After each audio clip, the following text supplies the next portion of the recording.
Okay, isa ka ba sa mga taong naniniwala sa mga premonition? Let's say today may nakuha kang isang phone call galing sa isang unknown number. Tapos may boses sa kabilang linya and they're telling you what's going to happen to you even before they actually happen. Anong gagawin mo? Now for today, I have a story and this story will make you think twice before answering any random numbers.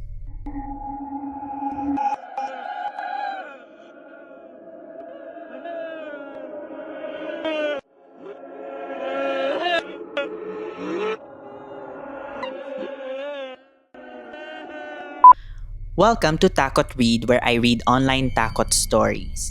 Hi, I'm Christian, and for today, I will be reading a creepypasta that I find particularly eerie and disturbing.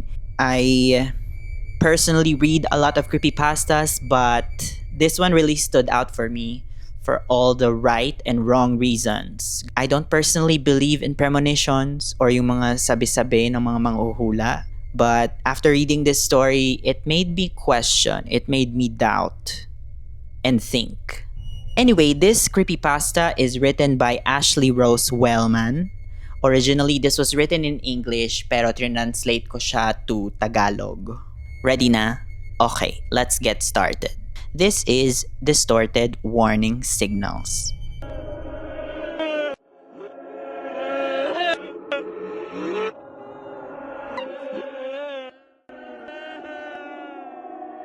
Nung na-receive ko ang first call, literal na ilang seconds na lang bago ako mag-board ng plane. Nang biglang mag-ring ang phone ko, isang tawag mula sa isang unknown caller. Ibang ringtone pa yung tumunog, isang ringtone na hindi ko pa naririnig before. Hindi rin siya mukhang default ringtone ng brand ng phone ko. Normally, hindi ako sumasagot ng calls galing sa mga unknown number. Pero may hinihintay kasi akong call about sa job interview ko the week before. So, huminga ako ng malalim and I answered. Hello? Do not get on the plane. Boses ng babae, magulo, weird, parang wasak yung vocal cords niya at pilit lang niyang nilalabas yung words sa bibig niya. Pero kahit gano'n ang boses niya, kalmado naman ito, creepy nga lang. Tapos biglang naputol ang linya. Napahinto ako. Meron kasi akong fear of air travel and something about that call didn't make me think twice. Wala na, hindi na ako sumakay sa 7-hour flight na yon. Umatras na ako at di na ako tumuloy. Ang ginawa ko, dumiretso na lang ako sa food court at magre-rebook na lang ako for a later time. 3 hours later, habang nasa airport Starbucks ako, nakita ko sa mga TV. May isang crash footage ng eroplano at ito ang eroplanong dapat sinakyan ko kanina. Walang survivors, kahit isa. Sinubukan kong i-trace yung call, pati na mga pulis. Tinry din nila. Pero wala, as in walang record. Parang lumalabas tuloy na never akong nakatanggap ng call that time. Tinignan namin lahat ng call logs ko. Incoming, outgoing calls. Wala talaga. Hindi ko yun inimbento. Pero hindi yun yung last na nangyari yun. Over the years, may mga calls pa akong nakukuha from the unknown number. Hindi siya tumatawag madalas, pero pag tumatawag siya, laging tama. At ako, lagi na akong nakikinig. Do not go on that blind date tonight. 5 months later, yung supposed na kadate ko, convicted sa pag-unalive ng 4 na babae. Same hair color, same build ko. Natagpuan sila sa isang shallow grave malapit lang sa diner kung saan niya ako niyayang mag-date kami. Around 75 meters away lang. Do not drive to the concert tonight. Isang 18-wheeler na truck naman ang nawala ng kontrol at inararo yung mga sasakyan. Lahat ng drivers, patay. Doon sa mismong freeway na dadaanan ko sana. Kahit magpalit ako ng phone, kahit lumipat pa ako ng ibang lugar, nakaka-receive pa rin ako ng calls galing sa unknown number.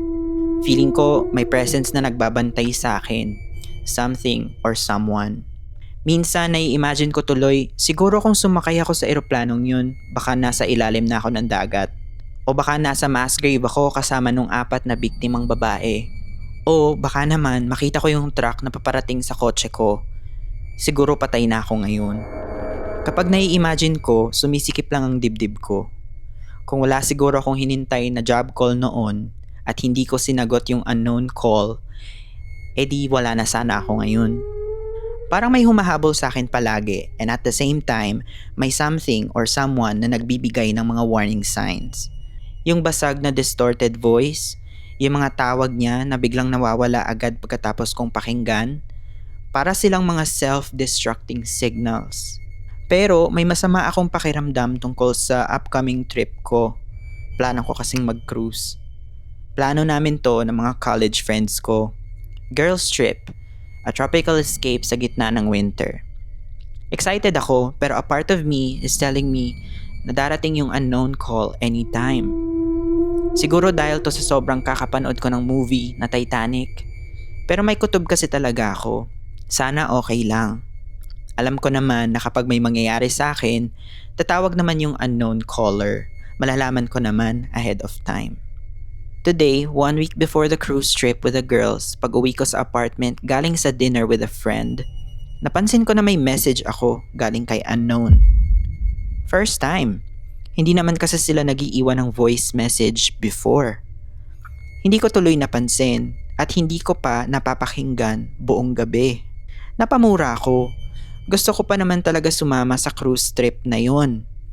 Pero okay na rin kasi hindi naman worth it kung may masama pa na mangyari sa akin sa gitna ng dagat. Pinindot ko yung play message. Biglang bumagsak ang sikmura ko. Yung boses mas distorted kaysa dati. Parang galing sa lalamunang wasak na wasak. Mas urgent, mas desperado. Pinapakiramdaman ko ng maigi ang apartment ko habang nakikinig sa naka-loop na voice message. Do not come home after dinner tonight. Do not come home after dinner tonight. Do not come home after dinner tonight. And that's the end of our Takot Read story for this episode. All I can say is kudos to the writer. I really love how she ended the story. It's very open-ended. So mapapatanong ka talaga like who's calling her? Where is this caller coming from? Ba't alam ng caller na to yung mga mangyayari sa kanya even before these things actually happen? And also yung ending ng story, like anong nangyari sa kanya? Did she die? Did she get well, I can't say the word. Did she die? Is she still alive? Well, I guess we'll never know the answers. Well, for me ewan ko lang. Siguro, yung unknown caller na yon is siya din mismo, but from the future. Or, pwedeng this unknown caller is someone she knew that has already passed. Tapos, naging spiritual guide niya, if that's ever possible.